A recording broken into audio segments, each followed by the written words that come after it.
No, it ain't that easy. Ain't nothing that easy. I'm the sawmill professor. If it was that easy, then you'd already know the answer to it.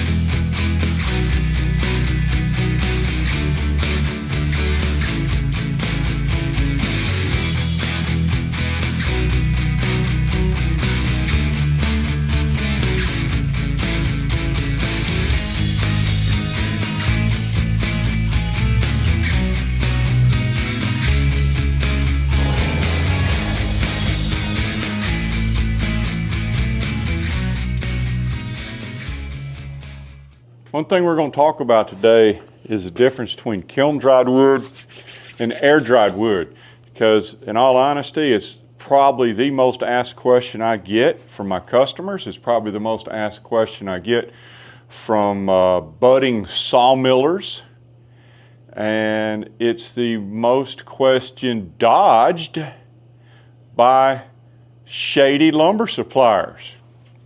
You know who you are. If you're out there, you know what I'm talking about. All right, so we're going to try to keep this fun. Is there a difference between kiln dried and air dried? You better believe there is.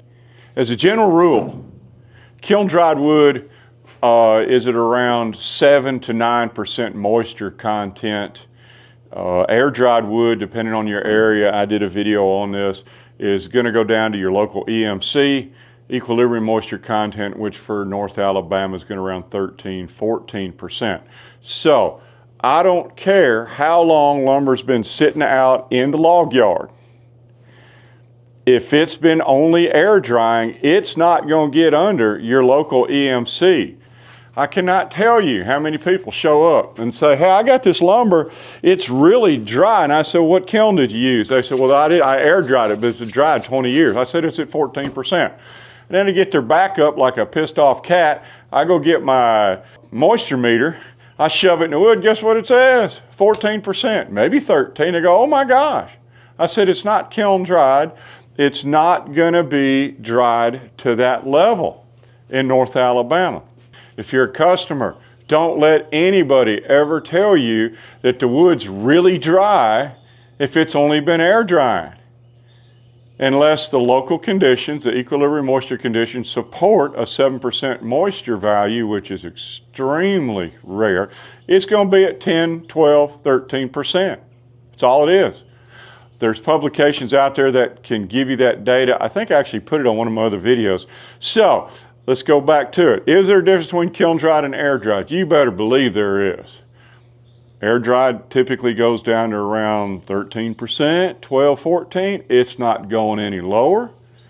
Kiln dried should be down around 7 and 8%. What is the difference? What does kiln drying actually do to lumber to bring it down? Does it just dry it out more? No, it ain't that easy. Ain't nothing that easy. I'm the sawmill professor. If it was that easy, then you'd already know the answer to it. Go over here and get a visual aid. What do you say?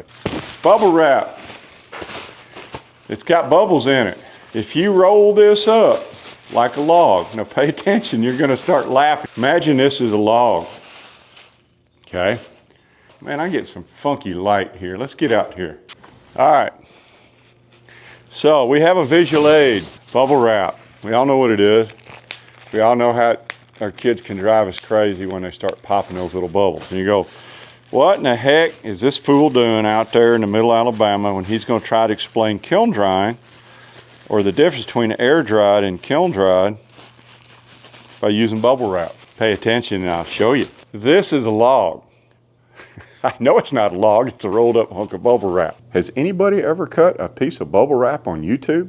Would anybody ever want to cut a piece of bubble wrap on YouTube? I think if you do an in-depth cut analysis, you can see I had pretty good penetration of the teeth. There was a little bit of tear out. All right, now that we've cut our bubble wrap log, let's explain how this is similar to kiln dried wood. Now remember, it's a simulant. It's not exact. I'm trying to make a point so it's easier to explain.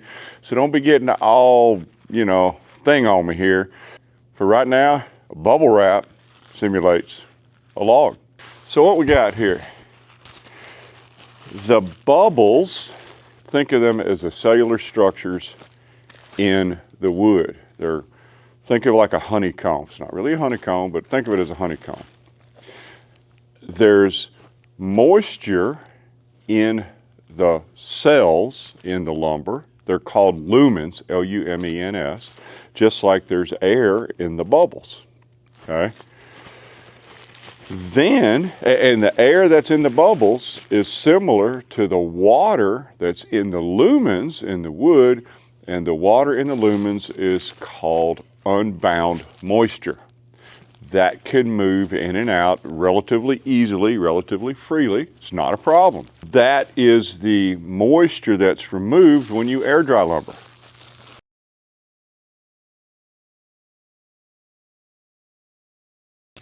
Now, also thinking about the bubble wrap, think of the actual plastic itself. These would be considered like the cell walls, the actual structural part of the wood. And in lumber, that's where the bound water exists. The bound water is the water that has to basically be driven out. It's the last water to be removed when you're drying lumber.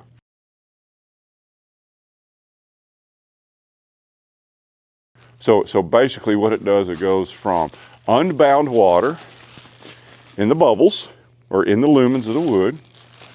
That gets removed first, and then you get into the moisture that's actually in the structure or the walls of the lumber or the wood, similar to if there was air in the actual plastic. Imagine how hard it would be to get the air out of the plastic itself. That's called the bound moisture.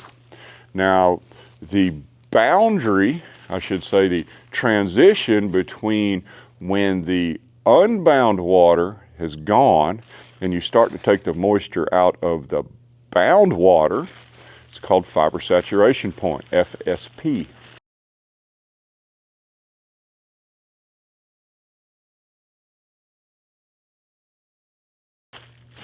Typically when you air dry, you're only going to get water out of the bubbles, the lumens.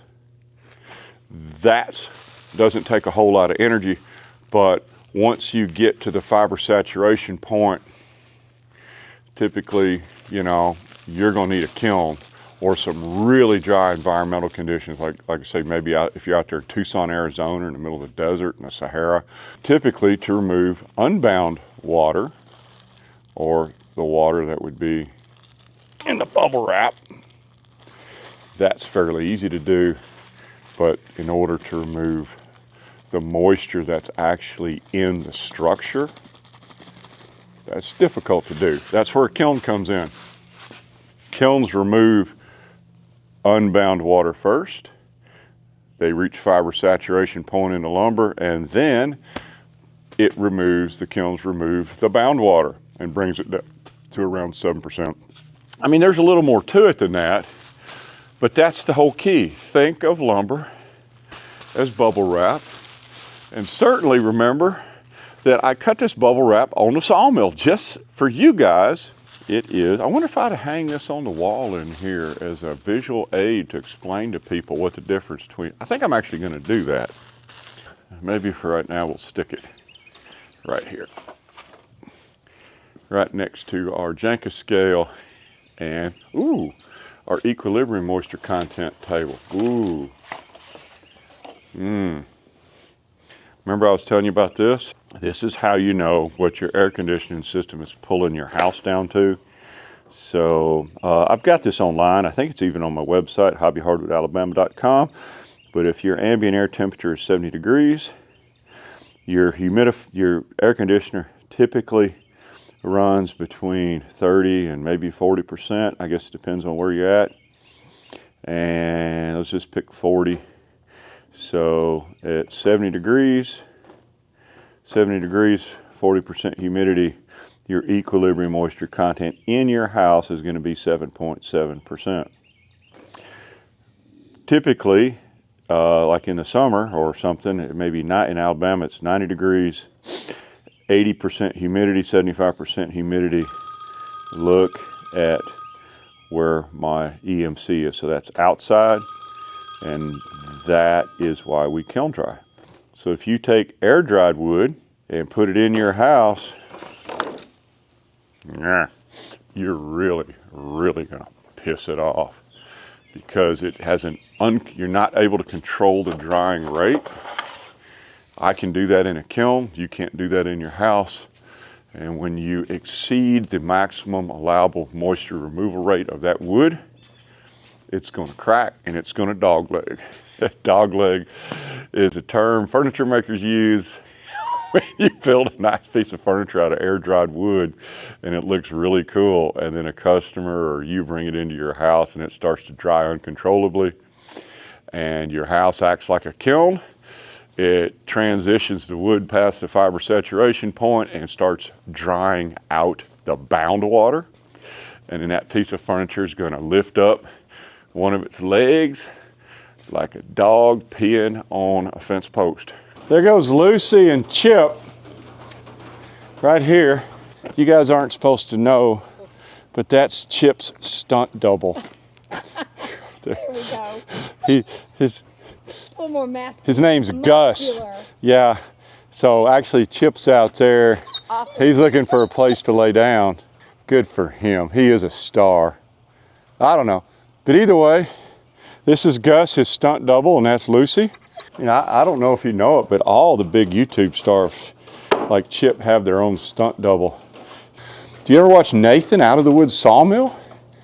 He's that guy that's got that beard, real good sawmiller, and he's a star. He's typically on his own private island with his private jet, and he's got a stunt double out there making those videos.